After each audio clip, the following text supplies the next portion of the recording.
ఈరోజు ఇంకో కామన్ సమస్య గురించి మాట్లాడుకుందాం. ఇప్పుడు ఈ మధ్య కాలంలో అన్ని హెల్త్ చెకప్స్ బాగా ఎక్కువైపోయాయి అనమాట. సో హెల్త్ చెకప్స్ చేయొచ్చు కూడా మంచిదే. కానీ ఇప్పుడుండే వాటిల్లో అన్ని అవసరమైన టెస్టులు, అనవసరమైన టెస్టులు, అన్ని టెస్టులు ఏవంటే ఆ టెస్టులు అన్ని చేసుకునేసి పేషెంట్స్ వస్తారు అనమాట.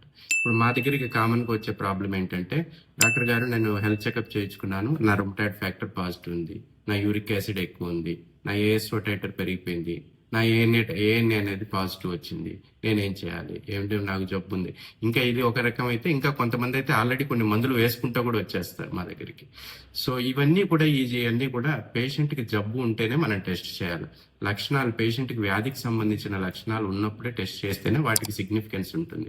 అనవసరంగా ఏదో మాకు టెస్ట్ చేసాం మాకు పాజిటివ్ వచ్చిందని చెప్పేసి నాకు జబ్బు ఉంది అని చెప్పేసి మందులు వాడాల్సిన అవసరం లేదు. ఓన్లీ రుమటాలజిస్ట్ ఒకసారి కన్సల్ట్ అయ్యి మీకు ఆ జబ్బుకు సంబంధించిన లక్షణాలు ఉన్నట్లయితేనే, అవి సిగ్నిఫికెంట్ అయితేనే మందులు పెడతాం. జస్ట్ ఒక యూరిక్ యాసిడ్ తీసుకున్నాం, యూరిక్ యాసిడ్ అనేది 100లో 20-30 మందికి ఎక్కువనే ఉంటుంది. మన వాళ్ళకేం జబ్బు ఉండదు, ఏమి ఉండదు, లక్షణాలు కూడా ఏమి ఉండవు. కానీ 20% 20-30 మందికి ఎక్కువనే ఉంది యూరిక్ యాసిడ్స్ అనేది చూపిస్తుంది.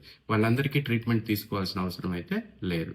అలాగే ఈ రుమటాయిడ్ ఫ్యాక్టర్ కానీ ఏఎన్ఏ కానీ కొంత జనరల్ పాపులేషన్లో కూడా కొంతవరకు పాజిటివ్ ఉంటాయి. సో కాబట్టి వాటందరికీ కూడా జబ్బుకు సంబంధించిన ట్రీట్మెంట్ అవసరం లేదు.